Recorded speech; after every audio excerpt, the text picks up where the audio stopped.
Pero he aquí las 11:30, dijo el cura al oír el alegre repique que anunciaba la misa de gallo. Si usted gusta, nos dirigiremos a la iglesia, que no tardará en llenarse de gente. Así lo hicimos. El cura se separó de mí para ir a la sacristía a ponerse sus vestidos sacerdotales. Yo penetré en la pequeña nave por la puerta principal y me acomodé en un rincón, desde donde pude examinarlo todo. El templo, en efecto, era pequeño como me lo había anunciado. El cura era una verdadera capilla rústica, pero me agradó sobremanera. El techo era de paja, pero las delgadas vigas que lo sostenían, colocadas simétricamente, y el tejido de blancos juncos que adhería a ellas la paja, estaba hecho con tal maestría por los montañeses que presentaba un aspecto verdaderamente artístico. Las paredes eran blancas y lisas, y en las laterales, además de 2 puertas de entrada, había una hilera de grandes ventanas, todo lo cual proporcionaba la necesaria ventilación. Yo me sorprendí mucho de no encontrar en esta iglesia del pueblo lo que había visto en todas las demás de su especie, y aún en las de las ciudades populosas y cultas, a saber, esta aglomeración de altares de malísimo gusto, sobrecargados de ídolos, casi siempre deformes, que una piedad ignorante adora con el nombre de santos, cuyo culto no es en verdad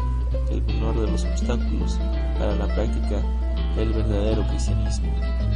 Casi todos los pueblos que había yo recorrido hasta entonces había tenido el disgusto de encontrar de tal manera arraigadas esta idolatría, que había acabado por desalentarme, pensando que la religión de Jesús no era más que la cubierta falaz de este culto, cuyo mantenimiento consume los mejores productos del trabajo de las clases pobres, que impide la llegada de la civilización y que requiere todos los esfuerzos de un gobierno ilustrado para ser destruido prontamente. La reforma, me decía yo, debe comenzar también por ahí, y los hombres pensadores que la proclaman y defienden no deben descansar hasta no aplicarla a un objeto tan interesante, porque creer que las teorías se desarrollarán solas en un pueblo que tiene costumbres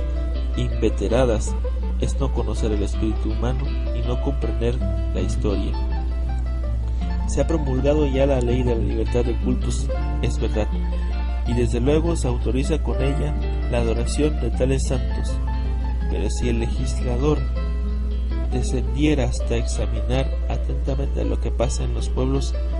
con motivo de este culto idólatra, vería que la simple sanción de la libertad de conciencia no basta para derrotar los abusos, para ilustrar a las masas y para hacer realizable la idea filosófica de los hombres modernos, que es la de fundar, si es posible, sobre los principios religiosos libres el edificio de la prosperidad pública. Se necesita pues en México una disposición esencialmente práctica que, sin estar en pugna con la libertad religiosa otorgada por la ley, facilite al contrario su ejecución, depure las costumbres paganas creadas por el fanatismo, unas veces y otras por la necesidad de complacer a los pueblos idólatras recién conquistados, y, por último, que favorezca y garantice la libertad de todos en la profesión de la fe religiosa. De otro modo, la libertad de conciencia podrá ponerse en práctica en los grandes centros populosos y cultos, pero difícilmente, casi nunca, en las pequeñas poblaciones poco civilizadas que constituyen el mayor número de nuestro país. Y me decía yo esto porque había visto en centenares de pueblos pequeños, y particularmente en los de indígenas, establecido este culto, que malamente se llama cristiano, de una manera que causaría profundo dolor al mismo fundador del cristianismo. Pueblos hay en los que las doctrinas evangélicas son absolutamente desconocidas,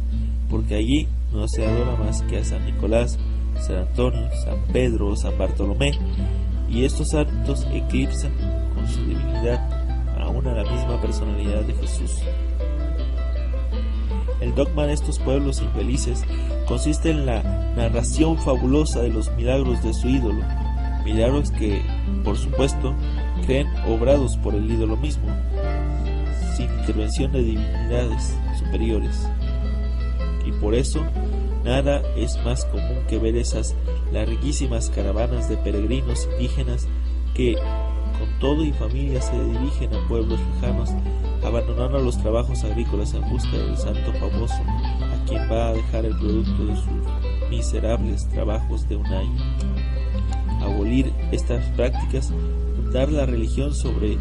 principios más sanos y más útiles, es obra de la instrucción popular. Pero esta obra tiene que ser muy lenta si el Estado ha de realizarla solo por medio de estos apóstoles, no siempre ilustrados, que se llaman maestros de escuela, porque estos, muchas veces, por no pugnar por el espíritu del pueblo que los sostiene con los intereses de los curas, se plegan a las costumbres viciosas y son, por desgracia, sus eficaces propagadores en la niñez, y será mañana el pueblo heredero de las tradiciones. Pero en la iglesia de aquel pueblecillo afortunado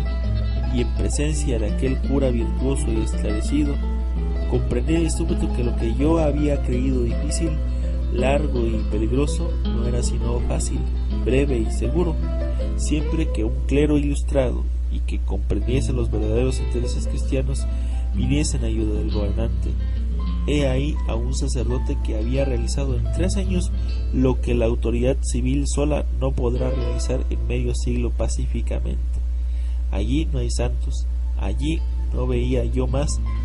que una casa de oración y no un templo de idólatras. Allí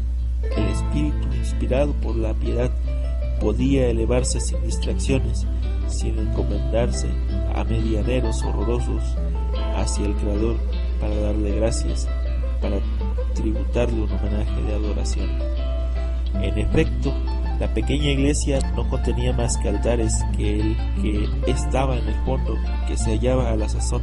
adornado por un Belén, concesión que tal vez había hecho al cura y a la tierna imaginación de sus feligreses, aún no enteramente libre de sus antiguas aficiones. Las paredes por todas partes estaban lisas, y entonces los vecinos las habían decorado solamente con ramas de pino y de encina, con guirnaldas de flores, con bellas cortinas de heno, salpicadas de escarcha. Noté, además, que contra el uso común de la iglesia mexicana, en esta había bancas para los asistentes, bancas que entonces se habían duplicado para que cupiese toda la concurrencia, de modo que ninguno de los fieles se veía obligado a sentarse en el suelo sobre el frío pavimento de ladrillo. Un órgano pequeño estaba colocado a la puerta de entrada de la nave, impulsado por un vecino, iba a acompañar los coros de los niños y de mancebos que allí se hallaban, ya esperando que comenzara el oficio. El altar mayor era sencillo y bello, un pequeño más elevado que el pavimento. Lo dividía de este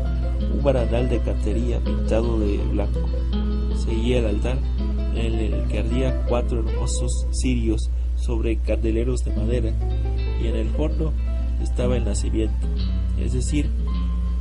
un portalito rústico con las imágenes bastante bellas de San José, de la Virgen y del Niño Jesús,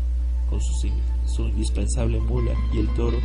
y pequeños corderos, todo rodeado de piedras llenas de musgo, de ramas, de pino, de encina, de parásitas muy vistosas de heno y de escarcha, que es, como se sabe, el adorno obligado de todo altar de Nochebuena. Tanto este altar como la iglesia todavía estaban bien iluminados con candelabros repartidos de trecho en trecho y con 2 lámparas rústicas pendientes de la techidumbre.